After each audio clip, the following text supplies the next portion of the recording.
Horror कहानियां थी। खून की प्यास पार्ट 2। और उसके बाद वो जंगल एक बार फिर से सुमन की चीखों से गूंज उठा। लेकिन आज की रात सुमन की चीखों को सुनने वाला वहां पर कोई भी नहीं था। अगर वहां पर कोई मौजूद था तो बस हरिया, जो कि अब एक भेड़िए में बदल चुका था। सुमन के बालों को पकड़कर घसीटते हुए वो जंगल के बीचों बीच एक जगह पर ले जा रहा था। अगली सुबह गांव में। अरे भाई, पता नहीं क्या बात है, अपने गांव का हरिया किसान और उसकी पत्नी सुमन दोनों गायब हैं। दोनों का कोई अता पता नहीं। अरे कैसी बातें कर रहे हो भाई, ये कब हुआ है? अरे पूरे गांव में खबर फैली पड़ी है। कल रात को दोनों खेत की तरफ जा रहे थे, लेकिन लौटकर आए ही नहीं। तो हो सकता है अपने खेत पर होंगे। पूरा गांव ढूंढ कर आया है भाई। जानते हो क्या मिला वहाँ पर? क्या हुआ भाई? क्या मिला? बताओ हमें, क्या मिला? अरे हरिया की पत्नी सुमन के कपड़े पड़े हुए थे। शरीर का एक एक कपड़ा फटा हुआ झोपड़ी के बाहर पड़ा था, लेकिन दोनों पति पत्नी का कोई पता ठिकाना नहीं था। अरे भाई, लेकिन उसका जो दोस्त है ना रामू किसान, उससे पता करके आते हैं ना। अब तक तो दोनों साथ ही खेत पर जाया करते थे। हाँ, हमें उसके घर जाना चाहिए भाई। चलो वहाँ चलते हैं, चलो। वो सारे लोग रामू के घर पर पहुंचते हैं। रामू अपने घर के बाहर बैठकर हुक्का पी रहा था। आज सारे के सारे लोग टोली बनाकर मेरे घर क्यों आ रहे हैं? क्या कोई मर गया क्या भाई? अरे कैसी बातें कर रहे हो? तुम्हारा सबसे अच्छा दोस्त हरिया और उसकी पत्नी गायब है और तुम यहाँ बैठकर हुक्का पिए जा रहे हो हैं? रामू ने अजीब सी नजरों से उन सब गांव वालों की तरफ देखा, जिसकी वजह से वो लोग एक बार के लिए डर गए। गायब है? अरे गायब नहीं है, मुक्ति मिल गई है। उन दोनों को मुक्ति मिली है। इस दुनिया में आकर हर इंसान पाप करता है और उसे उसके पापों के लिए मुक्ति मिलना बहुत जरूरी है। अरे ये कैसी बहकी बातें कर रहे हो भाई, हैं? और इसका चेहरा अजीब सा क्यों लग रहा है? लगता है दोस्त के मरने का गम बैठ गया है। पागल हो गया है शायद ये पागल। ये बात सुनते ही रामू चीख कर जोर से चिल्लाते हुए कहता है, पागल मैं नहीं हूँ, पागल तुम सब हो। और ये शैतानी जंगल अब तुम में से किसी को नहीं छोड़ने वाला, सबको खा जाएगा। याद रखना मेरी बात। शैतानी जंगल? कैसा शैतानी जंगल? लगता है रामू पागल हो चुका है। हमें यहाँ से चलना चाहिए भाई। चलो। तभी रामू की पत्नी बाहर आती है। नहीं, आप लोग इनकी बात का बुरा मत मानिए। 2 दिन पहले हरिया के साथ खेत पर गए थे। जब से वहाँ से आए हैं तब से ऐसी ही बातें कर रहे हैं। भगवान जाने ऐसा क्या देख लिया उन्होंने, खेत में कुछ भी बड़बड़ाते रहते हैं। लेकिन गांव के लोगों ने कमला की कोई बात नहीं सुनी और वो सब वहां से चले गए। रात अब धीरे धीरे ढलने लगी थी। तभी अचानक किसी ने धीमी सी आवाज में रामू को पुकारा।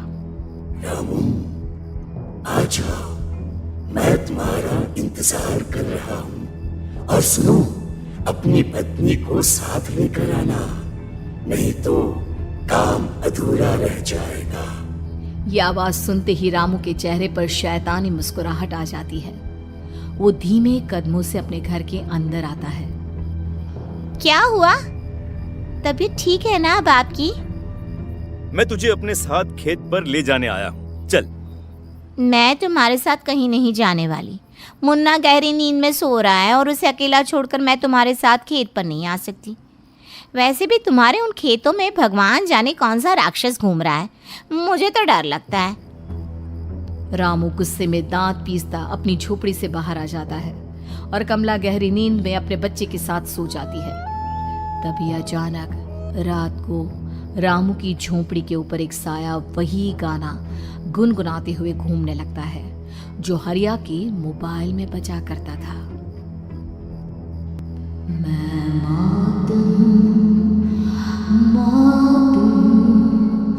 मौत जो पसरी है चारों ओर, जो आएगी कहीं से भी निगल जाएगी सबको। मैं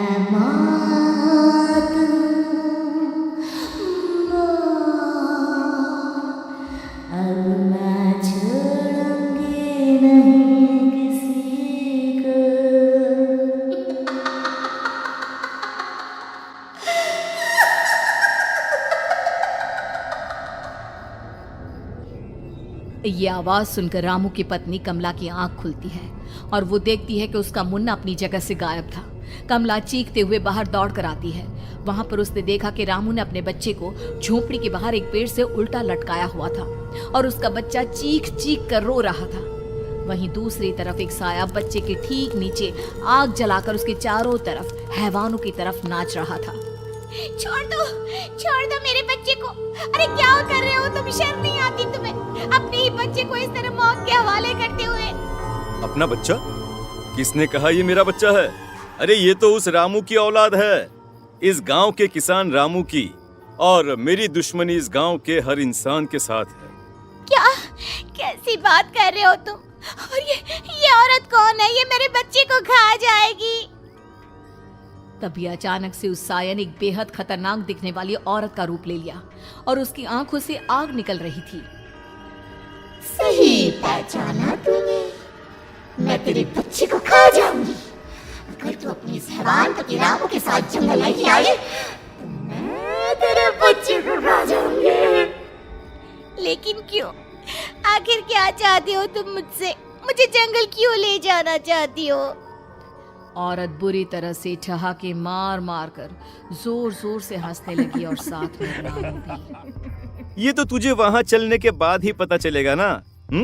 अगर तू नहीं आई तो थोड़ी देर में तेरा ये बच्चा आग में जलकर मर जाएगा। चल जल्दी।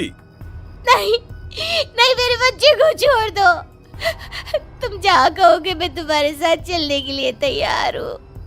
और उसके बाद उस बच्चे को झोपड़ी में लिटाकर आगे आगे वो साया चल रहा था और उसके पीछे पीछे रामू अपनी पत्नी के बाल पकड़कर उसे घसीटते हुए जंगल की तरफ ले गया। जंगल में जाने के बाद, कितनी खूबसूरत हो तुम। आज की रात बस तुम और मैं एक दूसरे के साथ रहेंगे। मुझे तुमसे बहुत डर लग रहा है।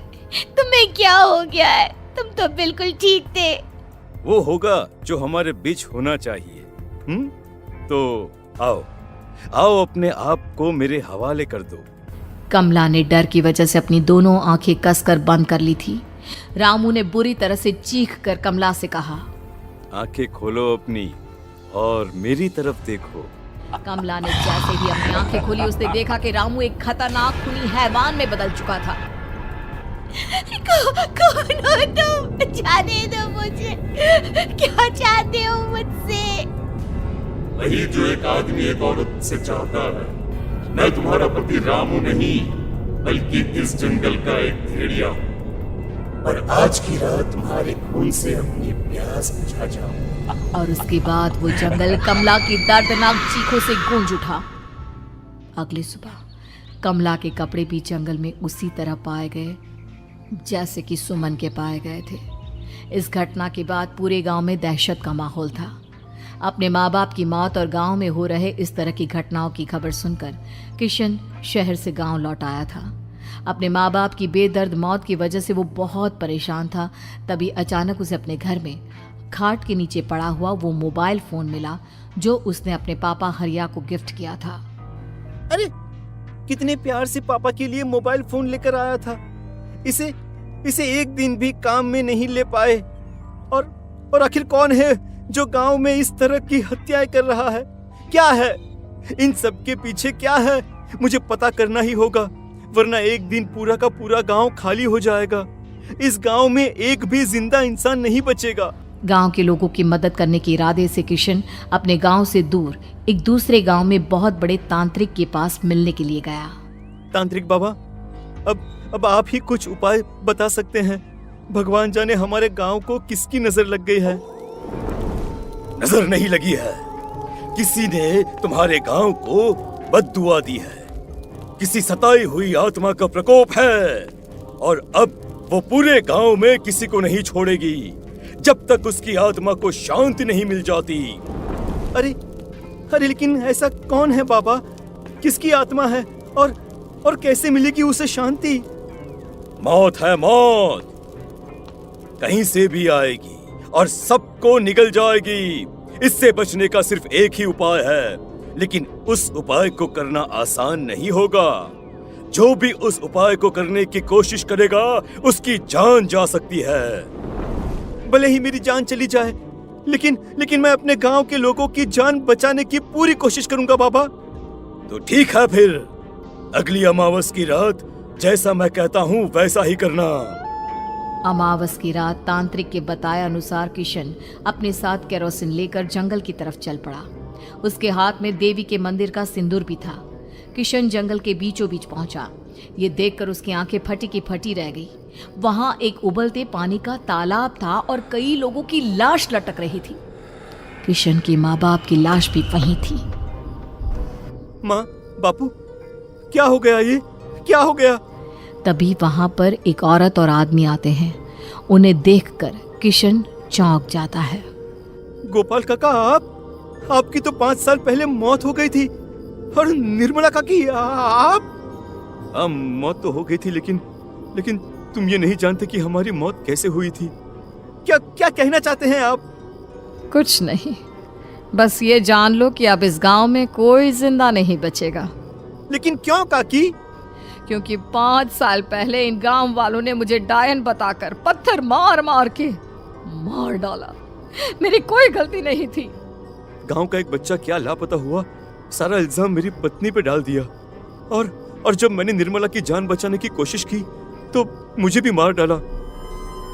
आपके साथ ये बहुत गलत हुआ काकी, लेकिन आप जो कर रहे हैं वो भी सही नहीं है ना? तुम यहाँ से चले जाओ वरना तुम भी नहीं बचोगे। हमारी आत्मा पिछले 5 साल से मुक्ति के लिए भटक रही है। चले जाओ यहाँ से। मौका देखकर किशन सिंदूर उन दोनों के ऊपर डाल देता है। उनका शरीर जलने लगता है और वो भयानक तरीके से चिल्लाने लगते हैं। अगले ही पल किशन उनके ऊपर केरोसिन डाल देता है और वो दोनों जल जाते हैं। किशन अपने माँ बाप और दूसरी लाशों का अंतिम संस्कार करवाता है और अपने घर लौट आता है। लेकिन वो अभी भी इस बात से अनजान है कि मोबाइल अभी भी बज रहा था। मैं मौत हूँ।